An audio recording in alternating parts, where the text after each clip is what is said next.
now we are going to study about the radiation. Before we are going to study about radiation, first we are going to talk about some application of the conventional current.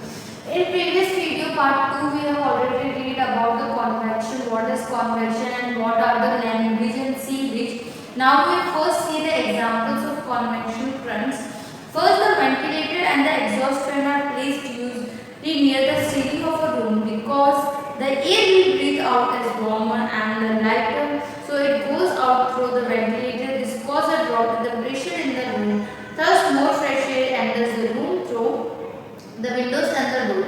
हमने जो है हमारे पुराने video में हमारा जो part second है उसमें हमने कन्वेंशनल करंट्स पर पढ़ लिया था। कन्वेंशनल करंट में हमने लैंड ब्रिज और सी ब्रिज देख लिए थे। लैंड ब्रिज और सी ब्रिज के बाद हम कुछ कन्वेंशनल जो करंट्स है मतलब कन्वेंशन जो है उसके कुछ एग्जांपल देखते थे। सबसे पहले कन्वेंशन का अगर हम एग्जांपल देखें तो वेंटिलेटर्स आपने देखे होंगे या एग्जॉस्ट फैन जो घर में होते हैं वो क्यों रखे जाते हैं? क्योंकि हम जो एयर को ब्रीथ कर रहे हैं, हम जो एयर बाहर निकाल रहे हैं, कि हमारा जो ब्रीथिंग प्रोसेस है उससे हम गर्म हवा को बाहर निकालते हैं। और वो वेंटिलेटर और वो फैन क्या करते हैं कि हमने पढ़ा है ऑलरेडी कि गर्म हवा क्या करती है, बहुत ज़्यादा हल्की होती है, तो जो गर्म हवा बाहर निकलेगी वो ऊपर चली जाती है और बाहर से फ्रेश हवा की तरफ उसको अंदर लेके आते हैं। तो वेंटिलेटर और एग्जॉस्ट फैन का काम क्या होता है कि जो अंदर की जो गर्म हवा है वो उसको बाहर पास करते हैं और बाहर की जो फ्रेश हवा है उसको अंदर लेके आते हैं। उसके अलावा दूसरा हमारा एग्जांपल आपने देखा होगा, चिमनीज जो होती है इंडस्ट्रीज में बड़ी बड़ी चिमनियाँ लगाई जाती हैं। क्यों लगाई जाती हैं? ताकि अंदर की जो स्मोक है, अंदर की जो डस्ट है या अंदर की जो गर्मी है उसको क्या किया जा सके, इंडस्ट्री की गर्मी को चिमनी की फॉर्म से वो क्या करते हैं बाहर निकाल देते हैं। ठीक है, तो ये भी कन्वेंशन का एग्जांपल है कि गर्म हवा बाहर कैसे निकलती है। ठीक है, हीटर एंड ब्लोवर्स जो होते हैं रूम में उनका काम क्या होता है कि वो ठंडी हवा को लेते हैं और गर्म हवा को लेते हैं और ठंडी हवा क्रिएट करते हैं। Fireman usually crawl while entering a building where fire has broken out because the hot air smoke rises upward. आपने देखा होगा कभी आपने मूवीज वगैरह में सीरियल्स में या फिर कभी देखा होगा कि जब आग लग जाती है तो जो फायरमैन यानी कि फायर ब्रिगेड के जो लोग होते हैं वो आग को बुझाते हैं। तो आग को बुझाने से पहले आपने देखा होगा कि कभी वो अगर उस एरिया में जा रहे हैं जहाँ पे आग लग रही है तो वो हमेशा क्रोल करके मतलब नीचे से निकल के जाते हैं, यानी कि मतलब घुटनों के बल या फिर अपनी लेट के क्रॉल करके आगे खिसक के जाते हैं। तो वो क्रॉल क्यों करते हैं? क्योंकि जैसे कि हमें पता है कि जो गर्म हवा है वो हमेशा ऊपर की तरफ मूव करती है, तो वो इसी वजह से क्रॉल करते हैं कि गर्म हवा जो है वो तो ऊपर मूव कर रही है और इजीली हम क्रॉल करके अंदर की तरफ जा सकते हैं और फायर को आराम से बुझा सकते हैं। ठीक है, इसलिए क्रॉल करते हैं। उसके अलावा अदर एग्जांपल है, बर्ड जो होती है वो कन्वेंशनल करंट बहुत इजीली शो करती है क्योंकि जितनी ऊपर वो जाती है हाई तो उतने ही ज़्यादा उनके विंग्स जो होते हैं वो हल्के होते हैं और उतने ही ज़्यादा तेज उड़ पाते हैं। ठीक है, क्योंकि ऊपर की हवा जो होती है वो हल्की होती है और बर्ड्स वहाँ पे अपने पंख को अच्छे से फैला के आराम से उड़ सकती हैं। ठीक है, तो ये हमने कन्वेंशनल करंट के एग्जाम्पल पढ़ लिए। नेक्स्ट हमारा लास्ट जो पार्ट है वो आता है हीट ट्रांसफर का, रेडिएशन। रेडिएशन क्या होता है कि ये भी एक हीट ट्रांसफर का ही होता है, लेकिन रेडिएशन हमने पढ़ा था जो हमारा कंडक्शन था उसमें सॉलिड चाहिए होता है हमेशा हीट ट्रांसफर के लिए, कन्वेक्शन में लिक्विड फॉर्म चाहिए होती है, एयर चाहिए होती है, लेकिन रेडिएशन जो होता है इसमें किसी भी टाइप का मीडियम नहीं चाहिए होता। वैसे तो ये हर मीडियम से ट्रांसफर कर सकती है, बट रेडिएशन ऐसी जगह पर मेनली देखी जाती है जहाँ पे भी कोई भी टाइप का कुछ नहीं होता, ना एयर ना वाटर ना सॉलिड, तो ऐसी जगह को हम क्या कहते हैं, वैक्यूम कहते हैं। क्या कहते हैं? वैक्यूम। वैक्यूम का मतलब क्या होता है? जहाँ पे बिल्कुल भी एयर नहीं है, बिल्कुल भी हवा नहीं होती, उसको हम क्या कहते हैं, वैक्यूम बोलते हैं। ठीक है, तो इसका जो मोड होता है रेडिएशन का ट्रांसफर होने का वो कहाँ पे होता है, वैक्यूम की फॉर्म में ये ट्रांसफर होती है। हीट रेडिएशन ट्रैवल करती है एक मीडियम से, can also travel from air water etcetera, ये हर मीडियम से ट्रैवल कर सकती हैं। ट्रैवल थ्रू द वैक्यूम से ट्रैवल करती है, लेकिन आल्सो ट्रैवल वैक्यूम इनका मेन पॉइंट जो है वो वैक्यूम से ट्रैवल करती है, बट बाकी जगह से भी हो सकती है।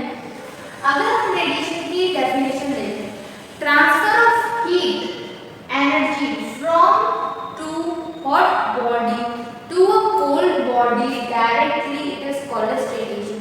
जब एक गर्म जगह से ठंडी जगह पे डायरेक्टली एयर जो है हीट जो है है वो ट्रांसफर हो रही है बिना किसी मीडियम के, यानी कि उसको कोई मीडियम नहीं चाहिए होता, यानी कि कोई साधन नहीं चाहिए होता। मीडियम क्या है, हम एक जगह दूसरी जगह पर एक साधन यूज कर रहे हैं, ठीक है, जैसे कि कन्वेंशन में हमने वाटर यूज करता है, कंडक्शन में सॉलिड, लेकिन रेडिएशन में उसको कोई भी मीडियम नहीं चाहिए होता, वो डायरेक्टली ही ट्रांसफर हो जाती है हीट रेडिएशन में गर्म जगह से ठंडी जगह की तरफ। तो गर्म जगह से ठंडी जगह की तरफ हीट ट्रांसफर हो रही है बिना किसी मीडियम के डायरेक्टली, उसको हम क्या कहते हैं, रेडिएशन कहते हैं, ठीक है। रेडिएशन के अलावा ऐसा जो प्रोसेस होता है जिसमें कि हीट ट्रांसफर हो रही है रेडिएशन में, उसको हम रेडिएट हीट या फिर थर्मल रेडिएशन भी कहते हैं, ठीक है। क्या कहते हैं, रेडिएट हीट या फिर थर्मल रेडिएशन। अगर आपके पास कभी बुक में एग्जाम में क्वेश्चन आ जाता है रेडिएट हीट क्या होती है, थर्मल रेडिएशन क्या होता है, तो हमें वहां पे रेडिएशन की डेफिनेशन लिखनी है, ओके। उसके बाद हम देखते हैं कि absorption of radiate heat. Radiate heat यानी कि जो रेडिएशन निकल रही है इसको एब्जॉर्ब कैसे करते हैं। सबसे पहली चीज होती है कि इसमें डिस्टेंस, हमेशा डिस्टेंस पर डिपेंड करती है कि जितना डिस्टेंस होगा उतनी ही हीट के अकॉर्डिंग ट्रांसफॉर्मेशन होता है। क्वालिटी ऑफ कितनी हीट ट्रांसफर हुई है, कितनी हीट एब्सॉर्ब हुई है, कितनी हीट उन्होंने ले ली है, वो किस पे डिपेंड करती है, डिस्टेंस पे, कि जिस जगह से हीट आ रही है वो कितनी दूरी पे है, ठीक है। दूसरा होता है कि हमेशा जो ब्लैक बॉडीज होती है यानी कि काली चीजें जो होती हैं वो हमेशा ज्यादा अच्छी रेडिएशन का एब्सॉर्ब करती है as comparison to the white body. कभी आपने देखा होगा कि जब हम ब्लैक कपड़े पहनते हैं, अगर आप ब्लैक कपड़े पहनते हो तो आपको बहुत ज्यादा गर्मी लगेगी, इसीलिए बोला जाता है कि हमें हमेशा समर सीजन में लाइट कलर के क्लोथ्स पहनने चाहिए और विंटर सीजन में डार्क कलर के, क्योंकि जब आप ब्लैक कलर के कपड़े ये समर में पहनोगे तो आप देखोगे कि आपको उसमें बहुत ज्यादा गर्मी लगती है। क्यों लगती है, क्योंकि ब्लैक कलर जो होता है यानी कि ब्लैक बॉडीज होती है वो बहुत ज्यादा हीट को एब्सॉर्ब करती है, ठीक है। इस वजह से वो क्या करती है, टेम्परेचर जो होता है उसको हाई कर देती है। तो हम ये देखते हैं कि ब्लैक बॉडीज रेडिएट भी बहुत जल्दी मतलब हीट ऑब्जर्व करती है व्हाइट बॉडी के कंपैरिजन में, और ये बहुत अच्छे रेडिएटर भी होते हैं, यानी कि रेडिएशन भी बहुत इजीली एब्जॉर्ब कर लेते हैं, ठीक है। उसके बाद हम कुछ एग्जांपल देख लेते हैं रेडिएशन के, क्या क्या एग्जांपल होते हैं।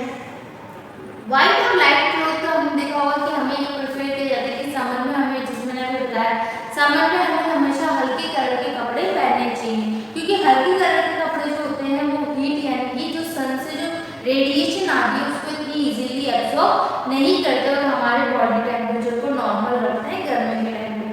सर्दी के टाइम में हमेशा हमें डार्क कलर के कपड़े पहनने चाहिए। क्यों पहनने चाहिए, क्योंकि डार्क कलर जो होता है यानी कि वो क्या करता है, हीट को यानी गर्मी को, हमें गर्मी के टाइम पे तो हमें थोड़ा लाइट वो चाहिए होता है कि हमें टेम्परेचर ज़्यादा नहीं चाहिए, गर्मी लगती है, लेकिन सर्दी के टाइम पे आपको हीट चाहिए होती है, तो वो हीट एब्जॉर्ब करने के लिए हमें कैसे कपड़े पहनने चाहिए, डार्क कलर के कपड़े पहनने चाहिए, ताकि सर्दी के टाइम पे वो कपड़े क्या करें, सन की रेडिएशन को एब्जॉर्ब करें और हमारी बॉडी में अच्छी गर्माहट पैदा कर सके, ठीक है।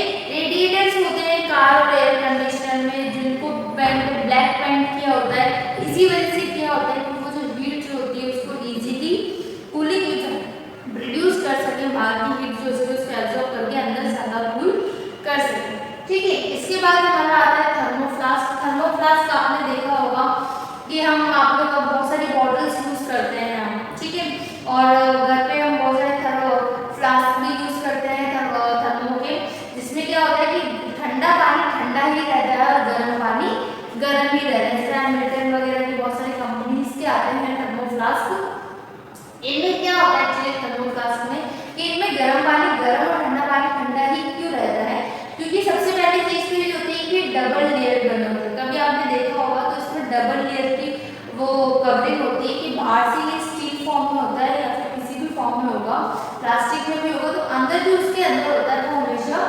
सिल्वर कलर की वॉल होती है, सिल्वर कलर की वॉल्स होंगी, और ये डबल वॉल्ड होती है, यानी कि ऐसी बॉटल्स में 2 लेयर्स बनाई जाती हैं, ठीक है। थिन ग्लास होता है इनर सरफेस में जो कि वॉल्स में सिल्वर होता है, और इनकी जो वॉल्स होती है उनमें से एयर जो होती है उसको पूरी तरीके से रिमूव कर दिया जाता है, यानी कि इन वॉल्स के बीच में जो एयर गैप होगा उसको पूरी तरीके से खत्म कर देते हैं, क्योंकि अगर एयर ही नहीं होगी तो हीट को कौन एब्जॉर्ब करेगा, कौन ट्रांसफर करेगा, तो वो उसके अंदर ही रह जाते हैं। तो एयर को पूरी तरीके से वॉल से खत्म कर दिया जाता है, वैक्यूम बना दिया जाता है। उसके बाद होता है एक हीट लॉस, जो कन्वेक्शन की वजह से इसका हीट लॉस नहीं होता, क्योंकि जैसे बॉटल है उसमें अंदर हमें पता है डबल लेयर है, एयर तो बिल्कुल भी नहीं है, हवा बिल्कुल नहीं है, तो आप उसमें गर्म चीज बंद पैक करोगे तो वो क्या है, गर्म चीज वैसे की वैसे ही रहेगी, क्योंकि हवा होगी तभी तो वो गर्म चीज आगे जाके ट्रांसफर होगी। जब हवा ही नहीं होगी तो वो उसके अंदर ही वैसे ही रहती है। तो हीट जो लॉस होता है उसको पूरी तरीके से खत्म कर देता है कन्वेक्शन, और हीट जो उसको पूरी तरीके से मिनिमाइज करता है रेडिएशन। तो ये जो थर्मोप्लास्ट होता है इसमें हमारे तीनों हीट ट्रांसफर वर्क करते हैं, कंडक्शन, कन्वेक्शन एंड रेडिएशन, तीनों एनर्जी जो है तीनों हीट ट्रांसफर का यहाँ पे काम होता है। ठीक है, उसके अलावा क्या होता है कि रेडिएशन होगी, इस वजह से क्या होता है कि इसमें गर्म चीज हमेशा गर्म और ठंडी चीज हमेशा ठंडी रहती है, और इसका जो ढक्कन होता है यानी कि इसके ऊपर की जो कवरिंग होती है जिसको आप कॉक बोलते हो, वो प्लास्टिक से बनी हुई होती है, और उसके अंदर भी कुछ इस टाइप का माउथ फ्लास्क बनाया होता है जो कि हीट को उसके अंदर ही रहने देता है।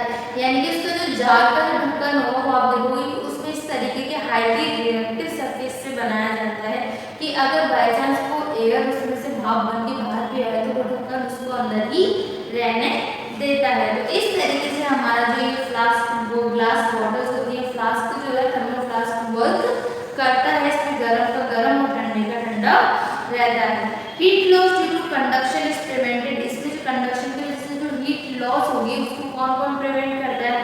पहली चीज, इसका जो ढक्कन होता है थर्मल फ्लास्क का वो ग्लास से या फिर कॉक से बना होता है, जो कि पुअर कंडक्टर होता है हीट का, यानी कि वो हीट को बाहर ट्रांसफर होने ही नहीं देता।